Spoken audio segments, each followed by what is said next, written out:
shortly after 2 in the afternoon when the Missouri Pacific freight train jumped the rails on the outskirts of Houston. 18 cars piled up. Many of them carried dangerous chemicals, and several of them exploded. Firemen struggled to relay water to the scene, but the nearest fire hydrant was several hundred yards away. You want them to come out Macau Road? Yes, sir. Only place Send the two more puppers over on the Macau Road side.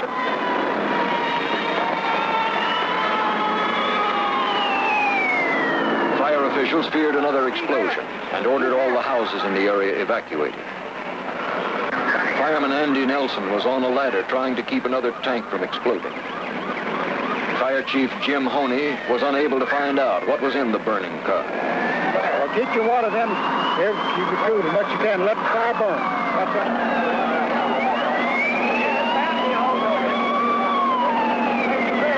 They think it's ethyl chloride on fire, and we're going to have to let it burn down. There's nothing we've got here to put that out.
And tank trucks are a common sight.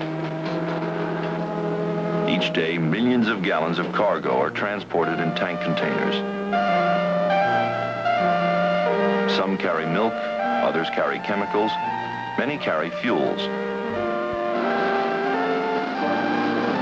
Two of the most common tank cargoes are liquefied flammable gases, such as propane, and flammable liquids, like gasoline.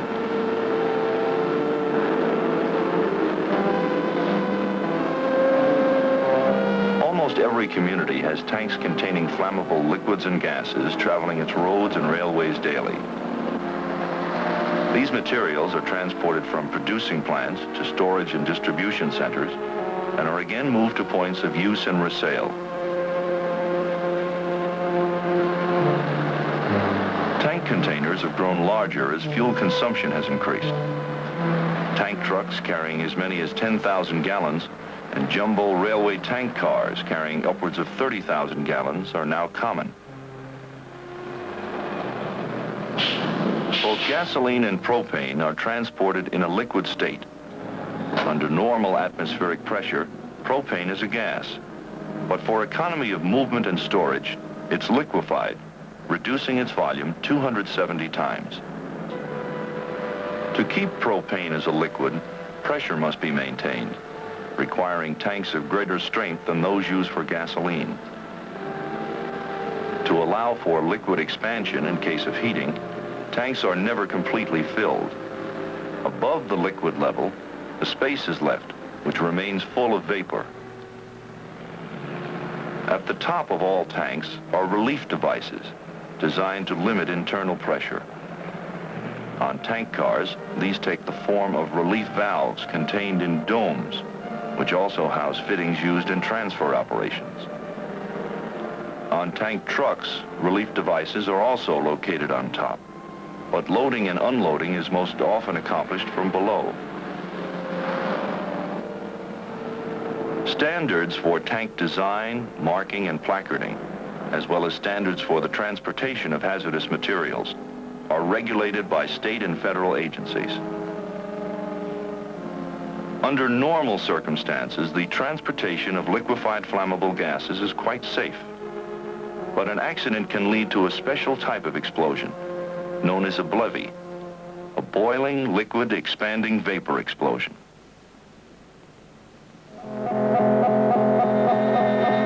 In a collision or derailment, liquefied gases can be released, vaporizing immediately. Being heavier than air, they remain close to the ground. A spark or other source of ignition can ignite these vapors, flashing back to the leaking liquid. The fire heats another tank. The liquid inside that tank becomes heated, boils, and expands, increasing the pressure within the tank. The relief valve operates to limit the excess pressure. The tank can withstand this pressure only as long as the tank metal retains its design strength. Where flames contact the tank below the liquid level, the liquid acts to absorb the heat, and the tank metal below this point remains at a safe temperature.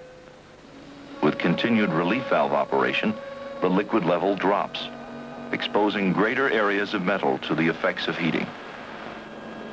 Flames contacting the tank above the liquid level create temperatures within the metal high enough to weaken it. When this happens, the pressure within the tank can cause the metal to thin and eventually tear. The pressure drops suddenly. Large quantities of boiling liquid vaporize, expand, and ignite immediately, and tank pieces become flying missiles. Large sections of the tank car can rocket over 1/2 mile and often trail ignited liquid.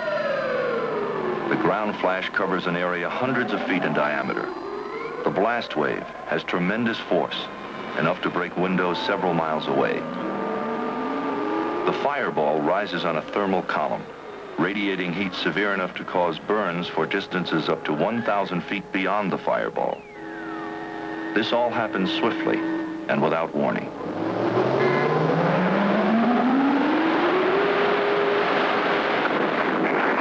Test 1-2. D&H Railroad derailment 2/12/74. Approximately 4:10 this afternoon, a 100-car train of the D&H Railroad was traveling through the town of Emmons, just east of Oneonta. 28 cars derailed, 8 of them bulk pressurized propane tank cars. Searing hot flames and smoke soaring as high as 150 feet into the air. The scene is a mess with cars strewn all over the railroad.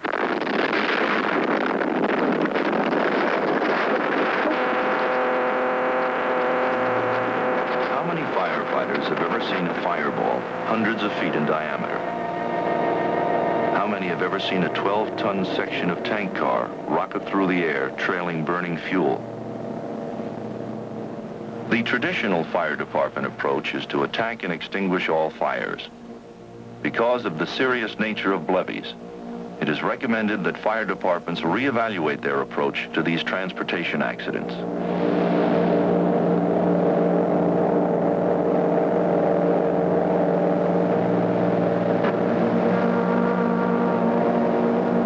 Crescent City, Illinois, June 21st, 1970.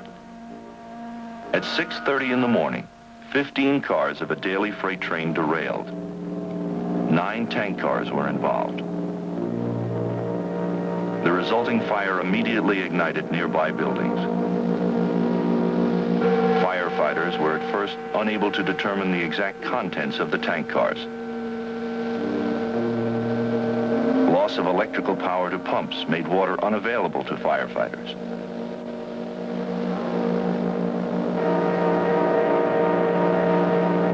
Evacuation of the area began shortly after the first alarm.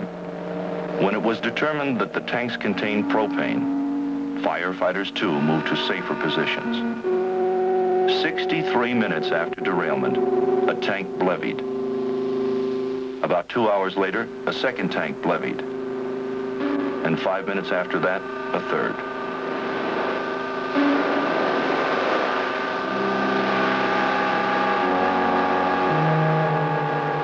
With limited water supplies exhausted, fire officials decided to withdraw. The 2 remaining tanks, punctured by rocketing debris, were simply allowed to burn until all of the propane was consumed, some 56 hours later. Because of prompt evacuation and caution on the part of firefighters, there were no fatalities. 66 people were, however, injured by the blast and fire. 25 residences were destroyed, and 90% of the Crescent City Business District was demolished.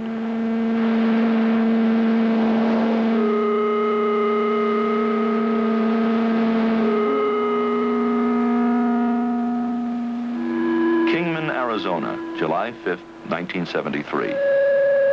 At a gas distribution plant on the outskirts of Kingman, 2 employees were connecting a single propane tank car to an unloading rack when they noticed a leak.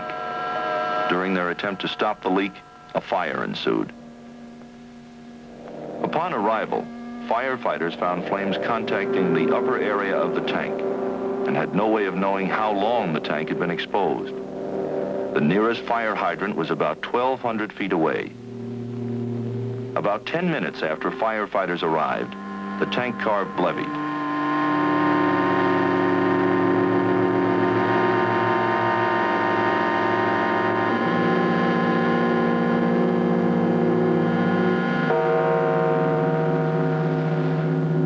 The force of the explosion propelled half of the tank car end over end along the track for 1,200 feet. The initial ground flash, about 400 feet in diameter, caught 13 firemen. 12 of them were killed. 95 people were injured by the blast, most of them spectators, stopped on the highway some 1,000 feet from the tank site. At Crescent City, life and property exposure was high. Tank contents were not immediately known, and water for cooling was not available. The pileup of tanks multiplied the BLEVE hazard. Only by the quick evacuation of civilians and the judicious retreat of the fire forces was loss of life avoided.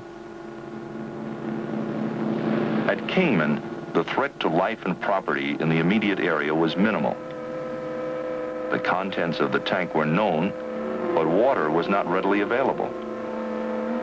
The relief valve was operating, but flames were still impinging on the upper vapor part of the tank, and a BLEVE was possible at any moment. Considering these and other BLEVEs, certain points should be borne in mind by fire officers when judging life safety and other hazards in an accident involving tank containers. Is there fire? If no fire, is there leakage which could result in fire? Knowing the contents of the tanks can be extremely helpful, although under emergency conditions, this information is often not readily available. If there is fire, how long has the tank been exposed to flames? This information is also rarely available to fire officers during the emergency. Some BLEVEs have occurred as early as 10 minutes after initial flame contact. Even though the relief valve is operating, a BLEVE can still occur. Given the location, what is the threat to life and property? Is civilian evacuation possible? Does the risk to life and property justify endangering the lives of firefighters? How much water is available? The application of water can keep tank metal at safe temperatures, but only if large volumes can be delivered to all points of flame contact. Water application may need to be sustained for several hours.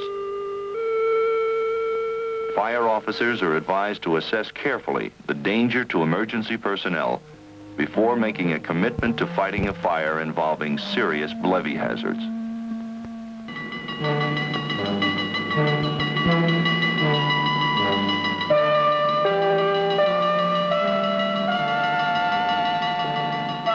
Although transportation accidents occur with little warning, there are things which firefighters can do. Pre-fire planning can reduce the impact of a BLEVE. Know on what routes hazardous materials are most frequently transported. Examine the potential exposure risk.